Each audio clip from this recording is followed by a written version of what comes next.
نحمده ونصلي ونسلم علی رسوله الکریم اما بعد فاعوذ باللہ من الشیطان الرجیم بسم اللہ الرحمن الرحیم۔ آج انشاءاللہ العزیز پارہ 8 اور 9 کا جو تراویح کے اندر پڑھا گیا اس کا خلاصہ پیش کرنے کی سعادت حاصل کی جائے گی۔ خلاصۃ التراویح 8واں پارے میں کچھ اس طرح ہے کہ کفار رسول اللہ صلی اللہ علیہ وسلم سے طرح طرح کے مطالبے کرتے تھے کہ ہم اس وقت تک ایمان لائیں گے کہ جب فرشتے ہمارے پاس اتریں گے، یا برزخ اور آخرت کے بارے میں آپ جو باتیں ہمیں بتاتے ہیں، ہمارے لوگ مر چکے ہیں وہ زندہ ہو کر آئیں گے اور آپ کے دعووں کی تصدیق کریں گے۔ قرآن نے بتایا کہ ان کی یہ ساری باتیں جہل پر مبنی ہیں اور ان کا انکار حق کے لیے محض بہانے بازیاں ہیں۔ آیت نمبر 112 میں رسول اللہ صلی اللہ علیہ وسلم کو تسلی دیتے ہوئے فرمایا، اور اسی طرح ہم نے ہر نبی کے لیے شیطان انسانوں اور جنوں کو دشمن بنایا جو لوگوں کو دھوکے میں ڈالنے کے لیے ایک دوسرے کو خوش نما باتیں القا کرتے ہیں۔ مزید فرمایا کہ وہ یہ اس لیے کرتے ہیں کہ تاکہ منکرین آخرت ان کے دلوں کو اپنی طرح مائل کر سکیں۔ آیت نمبر 117 اور 118 میں فرمایا کہ جس حلال جانور پر ذبح کے وقت اللہ کا نام لیا گیا ہو اسے کھاؤ۔ محرمات کو تمہارے لیے تفصیل سے بیان کر دیا گیا، صرف حالت اضطرار میں بقدر بقائے حیات اس سے استفادہ کی اجازت ہے۔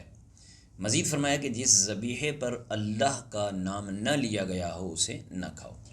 آیت نمبر 120 میں فرمایا کہ گناہ کھل کر ہو یا چھپ کر ہو، بہر صورت گناہ ہے، گناہ ہے اور ترک کرنا ضروری ہے، اور جو گناہ کرے گا اس کی سزا پائے گا۔ آیت نمبر 122 میں فرمایا کہ کیا وہ شخص جو گمراہی کے بعد ہدایت پا گیا اور قرآن کی ہدایت کی روشنی میں آگے بڑھ رہا ہو اور وہ مسلسل گمراہی میں ہو، اور جو دوسرا ہے وہ مسلسل گمراہی میں ہو، ایک وہ کہ جو ہدایت پا گیا اور مسلسل ہدایت کے کام کرتا ہے، اور ایک وہ ہے کہ جو مسلسل گمراہی کرتا ہے، تو کیا یہ دونوں برابر ہو سکتے ہیں؟ کہا نہیں، جو ہدایت والا ہے وہ ہدایت والا ہے۔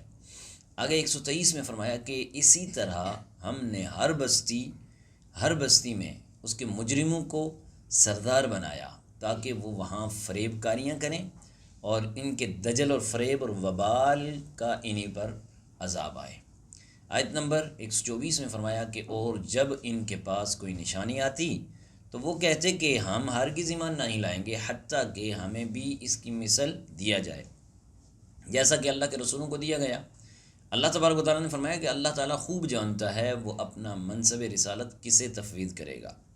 آیت نمبر 125 میں فرمایا کہ اللہ جس کو ہدایت دینا چاہے اس کا سینہ اسلام کے لیے کھول دیتا ہے، اور جس کے لیے گمراہی مقدر فرمانا چاہے تو اس کے لیے سینے کو قبول حق کے لیے گھٹا ہوا تنگ کر دیتا ہے۔ آیت نمبر 129 میں فرمایا کہ ہم اسی طرح بعض ظالموں پر بعض کو مسلط کر دیتے ہیں کیونکہ وہ معصیت کے کام کرتے تھے۔ آیت نمبر 131 میں اتمام حجت کے لیے کہا کہ اے جنات اور انسانوں کے گروہ، کیا تمہارے پاس رسول نہیں آئے جو تم پر میری آیات بیان کرتے تھے اور تمہیں اس قیامت کے دن کی ملاقات سے ڈراتے تھے؟ اور وہ کہیں گے ہم خود اپنے خلاف گواہی دیتے ہیں اور انہیں دنیا کی زندگی نے فریب میں مبتلا کر رکھا۔ یہ گواہی اس وجہ سے دی گئی کہ آپ کا رب بستیوں کو ظلماً ہلاک کرنے والا نہیں ہے۔ آیت نمبر 136 میں مشرکین عرب کی جہالت کا ذکر کر کے جو فصل اللہ تعالیٰ اگاتا ہے اور مویشی اللہ تعالیٰ پیدا فرماتا ہے، ان میں اللہ تعالیٰ کے ساتھ بتوں کو شریک کرتے ہیں، بلکہ بتوں کے حصے کو زیادہ ضروری اور مقدس سمجھتے ہیں۔ اس طرح اولاد کو قتل کرنا بھی مشرکین کی جہالت۔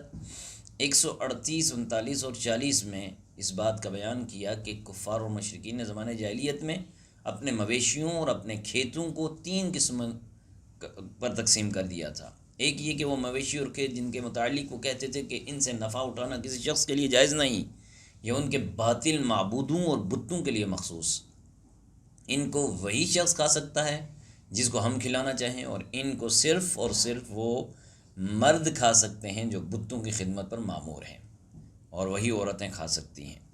اسی طرح بعض مویشیوں کو بتوں کے لیے خاص کر کے ان پر سوار ہونا اور سامان لادنا ہی انہوں نے حرام قرار دیا تھا۔ اسی طرح بعض مویشیوں کو وہ ذبح کے وقت ان بتوں کے نام لے کر کاٹتے تھے، ذبح کرتے تھے، ان کا استعمال ممنوع قرار دیتے تھے۔ قرآن نے بتایا کہ سب کے سب خود ساختہ ہیں، ان کا کوئی اسلام سے، کوئی دین سے کوئی تعلق نہیں۔ آیت نمبر 141 سے لے کر 146 میں اللہ تبارک و تعالیٰ نے پھلوں، کھیتوں اور جانوروں کے ذریعے جو نعمتیں عطا کی ہیں ان کا ذکر فرمایا اور کہا کہ اللہ کی نعمتوں کا کھاؤ، اسراف نہ کرو اور شیطان کے نقش قدم پر نہ چلو۔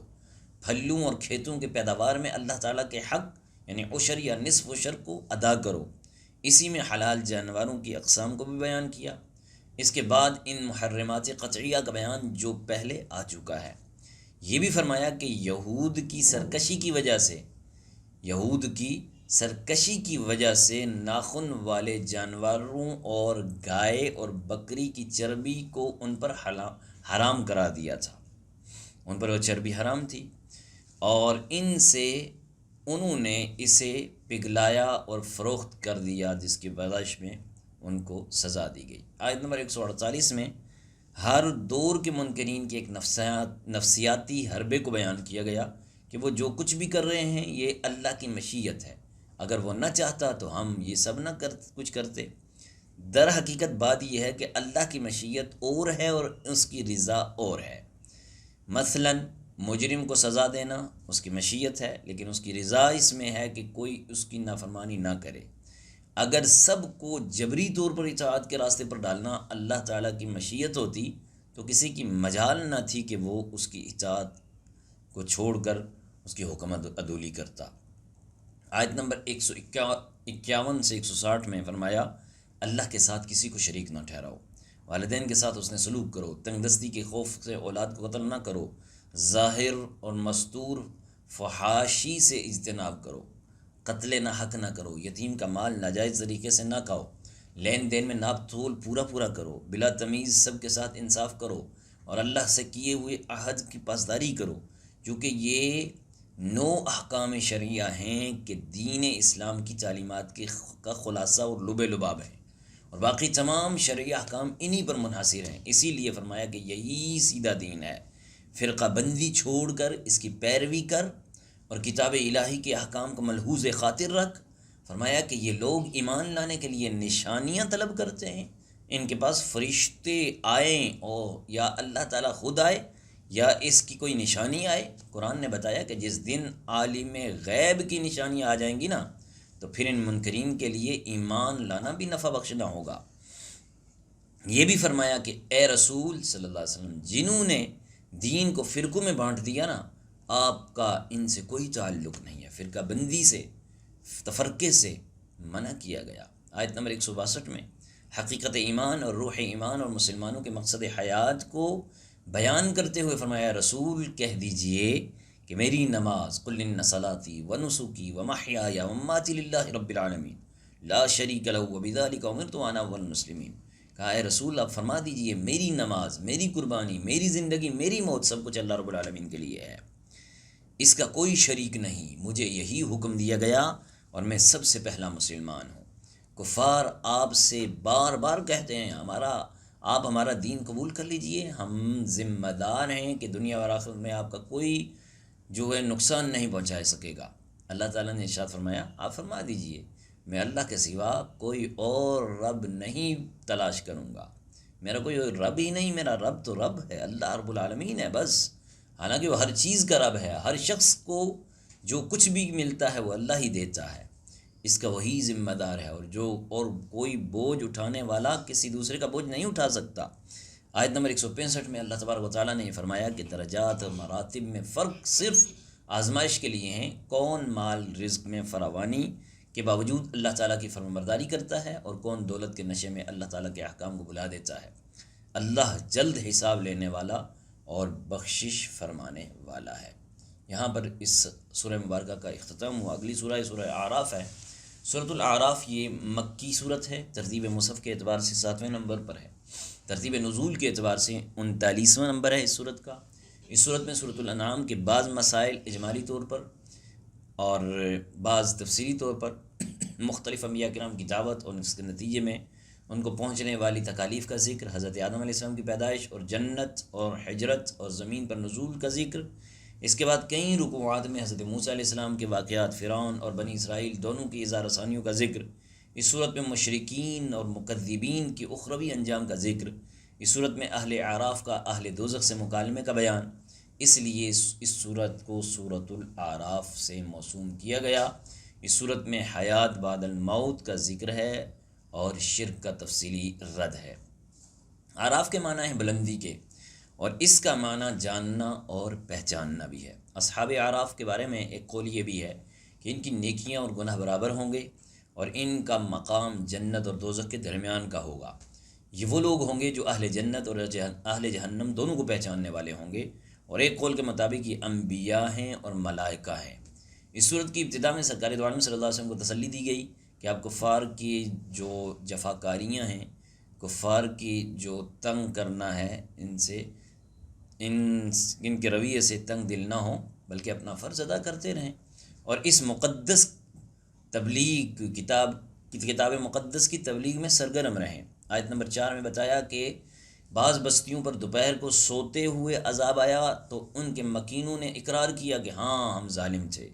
آیت نمبر 8 میں بتایا کہ قیامت کے دن اعمال کا وزن کیا جانا حق ہے، اور جن کی نیکیوں کا پلڑا بھاری ہوگا وہی فلاح پائیں گے اور کامیاب ہوں گے، اور جن کی نیکیوں کا پلڑا ہلکا ہوگا تو وہ نقصان اٹھانے والے ہوں گے۔ آیت نمبر 10 میں زمین میں انسانوں کی آباد کرنے اور ذرائع معاش مہیا کرنے کی نعمتوں کا ذکر فرمایا گیا، اور فرمایا کہ بہت کم لوگ شکر ادا کرنے والے ہیں۔ آیت نمبر 11 سے 27 تک آدم علیہ السلام اور ابلیس کا واقعہ بیان ہوا کہ جب ابلیس نے حضرت آدم علیہ السلام کو دیکھا کہ وہ اللہ کے حکم پر سجدہ ریز ہو رہے ہیں، تو رب ذوالجلال نے جب ابلیس نے اللہ کے حکم پر آدم علیہ السلام کو سجدہ نہ کیا، جب ابلیس کو حکم دیا نا کہ تو سجدہ کر، تو اس نے سجدہ نہ کیا، تو رب العالمین نے اس سے پوچھا کہ تم نے میرے حکم کے باوجود سجدہ کیوں نہ کیا؟ اس نے اپنی سرکشی کا جواز عقلی دلیل سے دیا۔ وہ کیا کہنے لگا جی آدم سے بہتر میں ہوں۔ کیوں؟ اس لیے کہ انہیں تو نے مٹی سے پیدا کیا ہے، اور میرا جوہر تخلیق تو نے آگ سے کیا ہے، اور آگ جو ہے وہ لطیف ہونے کے بنا پر مٹی پر افضل ہے۔ تکبر کی بنا پر اللہ تعالیٰ نے ابلیس کو رسوا کر کے مقام عزت سے نکال کر ابلیس کی اللہ تعالیٰ سے قیامت تک مہلت طلب کرنے پر اللہ تعالیٰ نے اسے یہ مہلت عطا کر دی۔ اس پر اس نے کہا کہ میں صراط مستقیم پر گھات لگا کر بیٹھ جاؤں گا اور بنی آدم کو دائیں بائیں آگے پیچھے حتیٰ کہ ہر جانب سے گمراہ کروں گا۔ اللہ تعالیٰ نے فرمایا تمہارے پیروکار جہنم میں جائیں گے۔ اللہ تعالیٰ نے آدم اور حوا علیہم السلام کو جنت میں داخل کیا اور انہیں خاص درخت کے قریب جانے سے منع فرمایا۔ شیطان نے ان کے دل میں وسوسہ ڈالا اور مخلص اور خیرخواہ کا روپ اختیار کر کے آپ کے پاس آیا اور کہنے لگا اللہ کی قسم میں آپ کو کہتا ہوں کہ آپ لوگ اس درخت کے قریب جانے سے محض اس لیے منع آپ کو کیا گیا کہ اس کے قریب جائیں گے تو آپ لوگ فرشتے بن جائیں گے اور آپ لوگوں کو ابدی زندگی مل جائے گی۔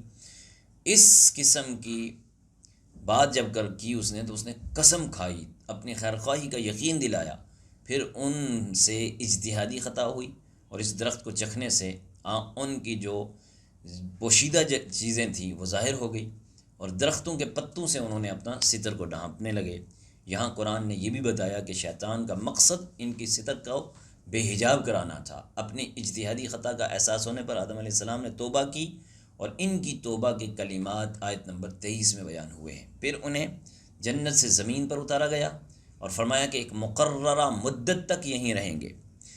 پھر اللہ تبارک و تعالیٰ نے مقصد لباس بیان فرمایا کہ ہم نے بنی آدم کو جو لباس دیا وہ اس لیے دیا، ہم نے بنی آدم پر لباس اس لیے اتارا کہ ان کی ستر پوشی ہو اور سامان زینت ہو، اور سب سے بہتر لباس جو ہے وہ تقویٰ ہے۔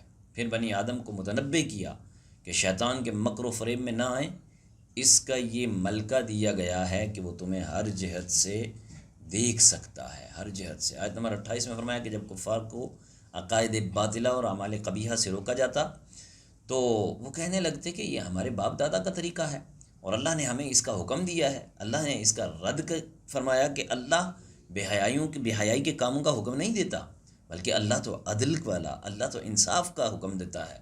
تو تم بھی اس کی دل سے عبادت کرو۔ آیت نمبر 31 32 میں فرمایا، اے بنی آدم، ہر عبادت کے وقت لباس زینت کو اختیار کرو اور اسراف سے بچتے ہوئے اللہ تعالیٰ کی نعمتوں سے استفادہ کرو۔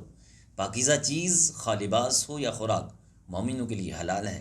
اللہ نے تو ظاہر و باطن میں بے حیائی اور گناہ اور حق سے عدول کو حرام قرار دیا۔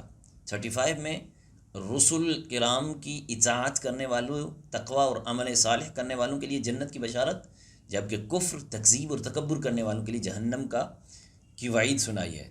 40 میں فرمایا کہ اللہ کی آیات کو جھٹلانے والے اور تکبر کرنے والے آسمان کے دروازے ان کے لیے نہیں کھولے جائیں گے اور نہ ہی وہ جنت میں داخل ہوں گے۔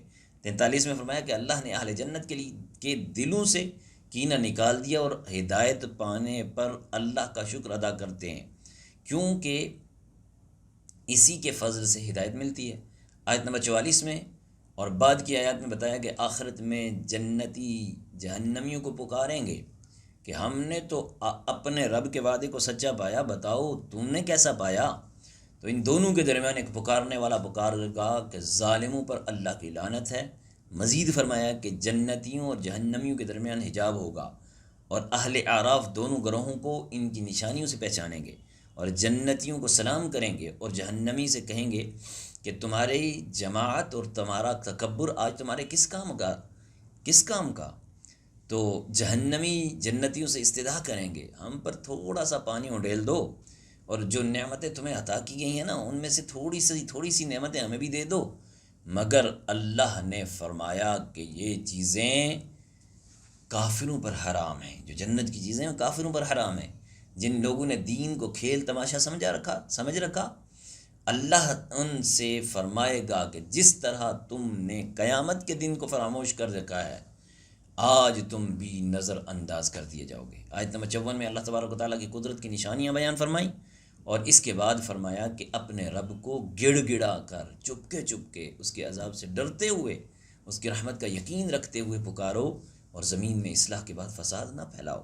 آیت نمبر 57 میں اللہ تبارک و تعالیٰ کی باران رحمت کے نظام کے بارے میں بتایا کہ اس کے حکم سے ہوائیں پانی سے بھرے ہوئے بادل کو چلا کر لے جاتی ہیں اور بنجر زمین کو بارش برسا کر بنجر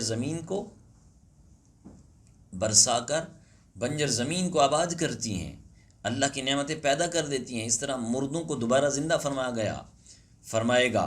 پھر فرمایا کہ اچھی زمین اللہ کے حکم سے سبزہ اگاتی ہے اور خراب زمین باغ اور بہار نہیں لاتی۔ یہ مثالیں دے کر قرآن کیا بتانا چاہتا ہے؟ قرآن بتا رہا ہے کہ انسانوں کے دل و دماغ کی زمین کا حال بھی ایسا ہی ہے، یعنی پاکیزہ دماغ میں ایمان قرار پائے گا، اعمال کے ثمرات پیدا ہوتے ہیں، جبکہ خبیث دماغ میں خیر کے پھل اور پھول پیدا ہی نہیں ہوتے۔ آیت نمبر 59 سے حضرت نوح علیہ السلام اور ان کی قوم کے حالات بیان کی گئی کہ ان کی قوم کے سرداروں نے کہا، معاذ اللہ، آپ کھلی گمراہی میں ہیں۔ حضرت نوح علیہ السلام نے فرمایا، میں تو اللہ کا رسول ہوں اور میرا کام تمہاری خیرخواہی اور تم کو دعوت حق کو پہنچانا ہے۔ اس کے بعد قوم نوح کی تکذیب، طوفان نوح اور نوح علیہ السلام اور ان کے ساتھ کشتی میں سوار افراد کے سوا سب کو غرق ہونے کا ذکر کیا گیا۔ آیت نمبر 65 سے حضرت ہود اور ان کی قوم عاد کا ذکر ہے۔ قوم عاد نے بھی اللہ کے نبی پر طعن کیا، معاذ اللہ ثم معاذ اللہ، آپ حماقت میں ہیں، مبتلا ہیں۔ پھر ہود علیہ السلام نے اپنی قوم کو وہی جواب دیا جو حضرت نوح علیہ السلام نے اپنی قوم کو دیا تھا۔ حضرت ہود علیہ السلام نے قوم عاد کو انعامات الہیہ کا شکر ادا کرنے کی تلقین کی تو انہوں نے انکار کر دیا، چنانچہ اللہ تبارک و تعالیٰ کا عذاب اور غضب نازل ہوا۔ اللہ تبارک و تعالیٰ نے حضرت ہود علیہ السلام اور ان کے ساتھیوں کو نجات دی اور آیات الہیہ کو جھٹلانے والوں کو قلا کما کر کے انہیں نابود فرما دیا۔ آیت نمبر 73 سے حضرت صالح علیہ السلام اور ان کی قوم سمود کا ذکر۔ قوم سمود کے مطالبے پر اللہ تبارک و تعالیٰ نے حضرت صالح علیہ السلام کو معجزے کے طور پر چٹان سے حاملہ اونٹنی کو پیدا کیا اور انہیں حکم دیا کہ اسے چرنے کے لیے آزاد چھوڑ دیا جائے۔ قوم سمود کے لوگ بڑے طاقتور تھے اور یہ نرم زمین میں محلات بناتے اور پہاڑوں کو تراشتے اور ان کے گھر بناتے گویا کہ ان کی اپنی طاقت پر بڑا ناز تھا۔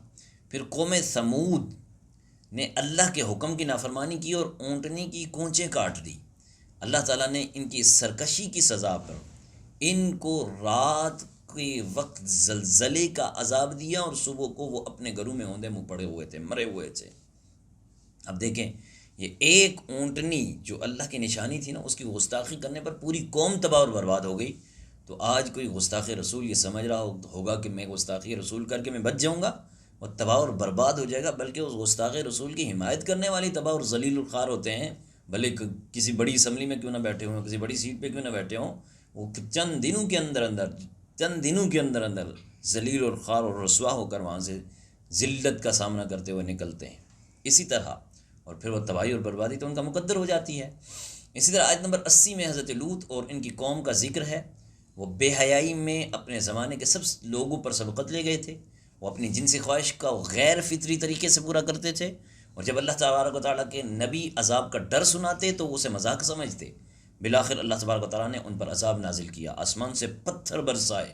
اللہ اکبر، قوم لوط پر آسمان سے پتھر برسائے گئے، اور اس طرح ان کا نام و نشان مٹا دیا گیا، یہاں تک کہ حضرت لوط علیہ السلام کی وہ بیوی جو قوم لوط کی ہم خیال تھی، وہ بھی عذاب سے نہ بچ پائی، وہ بھی عذاب میں غرق ہو گئی۔ صرف حضرت لوط علیہ السلام اور ان کے ساتھ قبیلے کے چند نیکوکار لوگ ہی محفوظ رہے تھے۔ آیت نمبر 85 میں حضرت شعیب علیہ السلام اور ان کی قوم اہل مدین کا ذکر ہے۔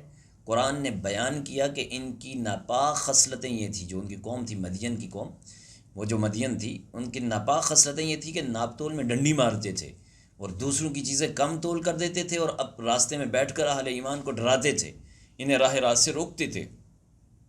انہیں بھی کہا گیا کہ فساد فی الارض سے باز آ جاؤ اور اپنے پہلی سرکش امتوں کا انجام دیکھ لو۔ وہ نہیں آئے تو اللہ تبارک و تعالیٰ نے انہیں بھی برباد کر دیا، انہیں بھی تباہ کر دیا۔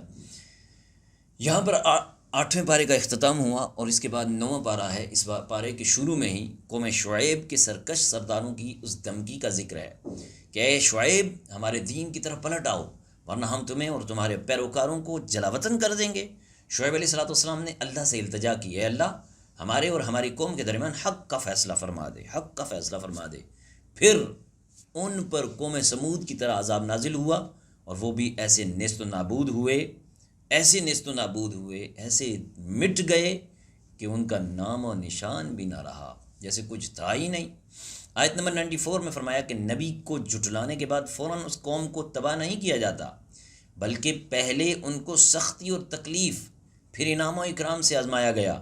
جب ہر حال میں کفر پر ڈٹے رہے نا، تو پھر ان کو تباہ کیا۔ اب یہ بھی بڑی اہم بات ہے۔ آیت نمبر 96 میں یہ اس بات سے آج کل کے گستاخ کے لیے بھی ہے نا، کہ آج کل کا گستاخ جس وقت اس کو چھٹی مل جاتی ہے وہ گستاخیوں پر گستاخیاں کرتا ہے، تو اس کو کوئی سیٹ مل گئی، کوئی عہدہ مل گیا، کوئی وہ خوشحال ہو گیا، تو وہ سوچتا ہے کہ بھئی یہ تو بڑا کامیابی والا کام ہے، لیکن جب پھر پکڑ آتی ہے نا تو پھر اوندے منہ مارا جاتا ہے۔ تو اسی طرح اس کو قوم کے ساتھ بھی ایسا ہی ہوا۔ آیت نمبر 103 سے 129 تک حضرت موسیٰ علیہ السلام کی بعثت اور فرعون اور اس کے پیروکاروں کا ذکر۔ موسیٰ علیہ السلام نے ان کو دعوت حق دی اور کہا کہ میں تمہارے پاس واضح نشانیاں لایا ہوں، اور بنی اسرائیل کو میرے ساتھ بھیج دو۔ فرعون نے معجزے پیش کرنے کے لیے کہا۔ حضرت موسیٰ علیہ السلام نے اپنی سٹک، اپنا عصا زمین پر ڈالا، وہ ایک واضح اژدہا بن گیا، سانپوں کا سردار، یعنی بہت بڑا سانپ بن گیا۔ انہوں نے اپنا ہاتھ اپنے گریبان مبارک میں ڈالا اور نکالا تو بالکل وہ روشن ہو گیا، چاند سے بھی زیادہ روشن ہو گیا۔ فرعون کے سرداروں نے حق کو قبول کرنے کے بجائے اسے جادو قرار دیا اور کہا کہ یہ تو تمہیں اپنے ملک سے نکالنا چاہتا ہے۔ انہوں نے کہا اس معاملے کو ذرا ڈھیل دو اور جادوگروں کو جمع کرو۔ جادوگر آئے اور انہوں نے فرعون سے کہا کہ اگر ہم غالب آ گئے تو ہمارا انعام کیا ہوگا؟ اس نے کہا کہ تم ہمارے مقربین میں شامل ہو جاؤ گے، تم جو چاہو گے تمہیں دیا جائے گا۔ جادوگروں نے موسیٰ علیہ السلام سے کہا کہ آپ پہل کیجئے یا ہم پہل کریں؟ موسیٰ علیہ السلام نے کہا کہ تم پہل کرو۔ جب جادوگروں نے اپنی رسیاں زمین پر ڈال دیں تو وہ ساری کی ساری سانپ بن گئی۔ اچھا، یہاں ایک بات یہ ہے کہ انہوں نے سب سے پہلے ادباً موسیٰ علیہ السلام سے کہا کہ آپ پہل کریں گے یا ہم کریں، تو اس ادب کا بھی دیکھیں کیا رزلٹ ملتا ہے، آگے بتاتا ہوں۔ جب وہ ساری کی ساری سانپ بن گئی تو لوگوں کے سانپ تو نہیں بنی، لیکن لوگوں کی نگاہ کے آگے اس آ گیا جادو آ گیا جس کی وجہ سے لوگ سحر زدہ ہو گئے اور انہیں ڈرایا گیا اور انہوں نے کہا کہ یہ تو بڑا جادو ہے۔ اللہ تبارک و تعالیٰ نے موسیٰ علیہ السلام کو حکم دیا کہ اپنا عصا زمین پر ڈالیں۔ وہ عصا سانپ بنا اور وہ جو رسیاں چھوٹی چھوٹی تھی جادوگروں کی ساری چیزوں کو نگلنے لگا۔ اس طرح معجزے کی حقانیت اور جادو کا بطلان ثابت ہوا اور فرعونی رسوا ہو گئے۔ جادوگر سجدے میں گر گئے اور اللہ پر ایمان لے آئے۔ یہ وہ تھی ادب کی بات کہ انہوں نے سب سے پہلے آتے ہی ادب کیا موسیٰ علیہ السلام کا کہ آپ آگے بڑھ کے آپ یہ اپنے وہ دکھائیں کرامت، اپنا معجزہ دکھائیں کہ آپ پہل کریں۔ تو یہ اس ادب کی بنا پر اللہ تبارک و تعالیٰ نے انہیں ایمان کی حلاوت عطا فرمائی اور وہ ایمان لے آئے۔ جب وہ سجدے میں گرے ایمان لے آئے تو فرعون نے انہیں دھمکی دی کہ میری اجازت کے بغیر تم ایمان کیسے لے آئے؟ میں تمہارے ہاتھ پاؤں کاٹ دوں گا، مخالف سمتیں کاٹ دوں گا، تمہیں سولی پر چڑھا دوں گا۔ انہوں نے کہا تو جو مرضی کر، ہم تو ایمان لا چکے ہیں، تو جو مرضی کرنا ہے کر لے۔ پھر انہوں نے اللہ تعالیٰ کے سے صبر اور استقامت کی دعا مانگی۔ اس کے بعد فرعون نے بنی اسرائیل کے بیٹوں کو قتل کرنے اور بیٹیوں کو زندہ چھوڑنے کا حکم دیا۔ موسیٰ علیہ السلام نے قوم کو صبر کی تلقین کی اور کہا کہ نیک انجام اہل تقوی کے لیے ہے۔ یہ اس کا خلاصہ تھا۔ تفصیل کے لیے تفسیر صراط الجنان پڑھ سکتے ہیں، تفسیر نعیمی پڑھ سکتے ہیں۔ اسی طرح 130 سے 143 میں بتایا گیا کہ اللہ نے فرعونیوں پر قحط سالی کا عذاب نازل کیا۔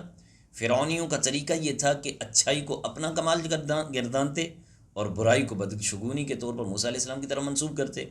پھر ان پر جو ٹڈیاں ہیں وہ مسلط کی گئی، جوئیں وہ مسلط کی گئی، مینڈکیں وہ مسلط کی گئی اور خون کا عذاب نازل کیا گیا۔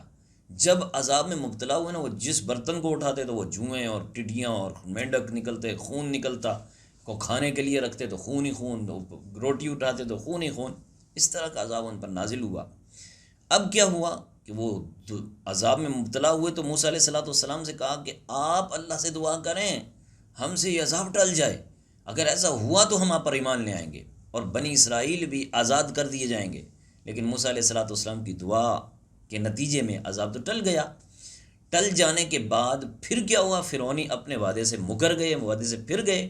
اللہ تبارک و تعالیٰ نے پھر انہیں سمندر میں غرق کر دیا۔ اللہ تعالیٰ نے کمزور لوگوں کو مشرق و مغرب کا وارث بنا دیا۔ بنی اسرائیل سے جو خیر کا وعدہ تھا وہ پورا ہوا۔ بنی اسرائیل سمندر پار کر کے ایک ایسی قوم کے پاس پہنچے جو بتوں کی پرستش کرتی تھی، بتوں کی پجاری تھی، بتوں کے سامنے عبادتیں کرتی تھی، سجدے کرتی تھی۔ انہوں نے موسیٰ علیہ السلام سے کہا کہ ہمارے لیے بھی ایک خدا بنا دیجئے۔ حضرت موسیٰ علیہ السلام نے فرمایا بت پرستی کرنے والے جاہل ہیں، یعنی بنی اسرائیلی کہنے لگے کہ یہ قوم بھی تو بتوں کی عبادت کرتی ہے، ہمارے لیے بھی ایک خدا بنا دیں۔ موسیٰ علیہ السلام نے کہا کہ ہمارے لیے بھی، جب موسیٰ علیہ السلام نے انہوں نے کہا کہ ہمارے لیے بھی خدا بنا دیں، تو موسیٰ علیہ السلام نے فرمایا بت پرستی کرنے والے جاہل ہیں اور اپنی جاہلیت کے باعث ہی ہلاک ہونے والے ہیں۔ پھر اللہ تبارک و تعالیٰ نے بنی اسرائیل پر اپنی نعمتوں کا ذکر فرمایا۔ موسیٰ علیہ السلام نے اپنی قوم میں ہارون علیہ السلام کو اپنا جانشین چھوڑا اور کوہ طور پر چلے گئے۔ 40 دن تک کا عرصہ حضرت موسیٰ علیہ السلام وہ اللہ تعالیٰ سے اپنا جلوہ دکھانے کی استدعا پر وہاں پہنچے، لیکن جب اللہ تبارک و تعالیٰ نے بالواسطہ تجلی فرمائی، کوہ طور پر فرمائی، فلما تجلی ربہ للجبل جعلہ دکا وخر موسیٰ صعیقا فلما افاق قال سبحانک تبت الیک۔ تو جب اس کوہ طور پر تجلی ڈالی، ڈائریکٹ نہیں انڈائریکٹ جب تجلی ڈالی تو حضرت موسیٰ علیہ السلام بے ہوش ہو کر زمین پر گر جاتے ہیں، اور وہ جو طور ہے وہ تو روزہ روزہ ہو کے سرما بن گیا، اور جو آپ کے ساتھ 40 لوگ تھے تو وہ تو مر گئے۔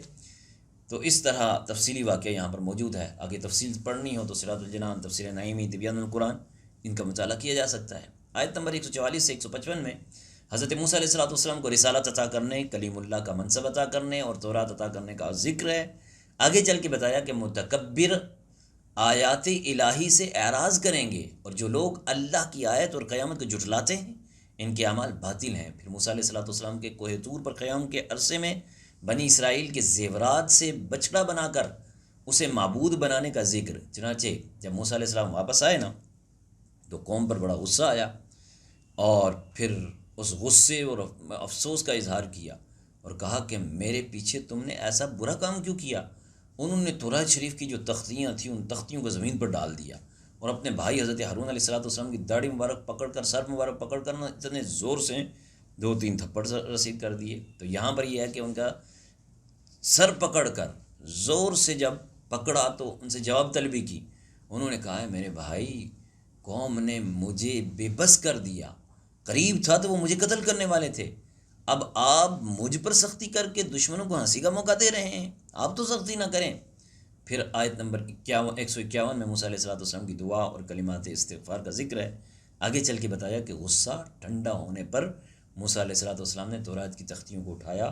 اس تحریر پر اللہ تبارک و تعالیٰ سے ڈرنے والوں کے لیے ہدایت اور رحمت کی نوید تھی، اور اس کو اپنے بوسہ بھی دیا۔ آیت نمبر 156 اور 158 میں موسیٰ علیہ السلام کی دعا کا ذکر ہے، جس میں انہوں نے اپنی قوم کے لیے اللہ سے دنیا اور آخرت کی بھلائی مانگی ہے۔ اللہ تبارک و تعالیٰ نے فرمایا کہ یہ کامل نعمت میں ان لوگوں کو عطا کروں گا جو ایمان کے ساتھ تقوی بھی اختیار کریں گے، زکوٰۃ دیں گے، اس عظیم رسول نبی امی کی پیروی کریں گے جس کا ذکر وہ اپنی پاس تورات میں، انجیل میں لکھا ہوا پاتے ہیں، اور یہ نبی ان کو نیکی کا حکم دے گا اور برائی سے روکے گا، اور پاکیزہ چیزوں کو ان کے لیے حلال کرے گا اور ناپاک چیزوں کو ان کے لیے حرام کرے گا، بدعمالیوں کا بوجھ ان کے گلوں کے میں پڑے ہوئے توق اتار کر پھینک دے گا۔ جو لوگ ان پر ایمان لائیں گے، ان کی تعظیم اور نصرت کریں گے اور اس نور ہدایت کی پیروی کی جو ان کے ساتھ نازل کیا گیا، وہی فلاح پانے والے۔ اس کے بعد رسول اللہ صلی اللہ علیہ وسلم کی رسالت عامہ کا ذکر۔ آپ کی رسالت کسی قوم کے ساتھ مخصوص نہیں، نہ خاص زمانے کے تک محدود، بلکہ جس طرح اس کے بھیجنے والے کی حکومت اور سروری عالمگیر ہے، اسی طرح رسول اللہ صلی اللہ علیہ وسلم کی رسالت بھی عالمگیر ہے۔ یعنی جس طرح اللہ کی سلطنت، اللہ کی بادشاہی، اللہ کی سروری عالمگیر ہے، اسی طرح رسول اللہ صلی اللہ علیہ وسلم کی رسالت بھی عالمگیر ہے۔ 160 سے موسیٰ علیہ السلام کے پتھر پر ضرب مارنے اور اس پتھر سے 12 قبیلوں کے لیے 12 چشموں کا جاری ہونا، اس کا تذکرہ ہے۔ آیت نمبر 168 سے 167 اور 168 میں یہود کے برے اعمال کے سبب ان کی جمعیت کے منتشر ہونے اور ان پر جابر لوگوں کو مسلط ہونے کا ذکر ہے، اور بعد والی آیات میں بھی ان کے برے جانشینوں کا ذکر ہے جو رشوت لے کر اللہ کی آیتوں میں رد و بدل کرتے ہیں، اور سب برائیوں کا ذکر۔ آیت نمبر 172 میں اس امر کا بیان کہ اللہ تعالیٰ نے بنی آدم کی ارواح کو جمع کیا اور ان سے اپنی ربوبیت کا اقرار کروایا، اور کہا اس اقرار کو عہد الست سے تعبیر کیا گیا۔ آیت نمبر 175 میں ذکر وہ شخص کے مصداق پر علماء کا اختلاف ہے، بعض نے بلعم ابن باعور، بعض نے امیہ بن اسلط اور بعض نے ابو عامر فاسق قرار دیا۔ ان تینوں میں ایک برائی حسد قدر مشترک ہے، یہ سب علم اور زہد اور ریاضت والے لوگ تھے، لیکن بلعم ابن باعور جو بلعم بن باعورہ کے نام سے مشہور ہے، یہ حضرت موسیٰ علیہ السلام سے حسد کی وجہ سے، اور امیہ بن اسلط یا بن نسلط اور ابو عامر بن صوفی یہ سرکار دو عالم صلی اللہ علیہ وسلم سے حسد کی وجہ سے کفر اختیار کر کے راہ حق سے منحرف ہو گئے تھے۔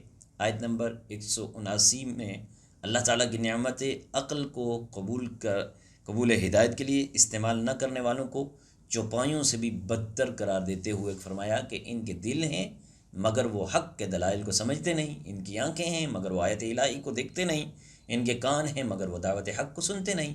آیت نمبر 180 میں اللہ تبارک و تعالیٰ کو اسماء حسنیٰ کے ساتھ پکارنے کا ذکر۔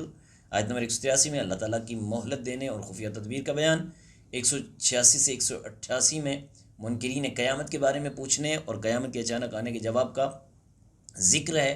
رسول اللہ صلی اللہ علیہ وسلم کی بارگاہ الوہیت میں عز و نیاز کی تعلیم دیتے ہوئے فرمایا، کہو میں اپنے ذات کے لیے خود سے کسی نفع و نقصان کا مالک نہیں مگر جو اللہ چاہے، اور اگر میں اپنی ذات سے غیب کو جانتا تو از خود خیر کثیر جمع کر لیتا اور مجھے کوئی تکلیف نہ پہنچتی۔ یعنی غیب کے علوم اور ساری نعمتیں رب ہی کی عطا سے ہیں، کبھی کوئی تکلیف پہنچے تو اس کی قضاء اور قدر سے پہنچتی ہے۔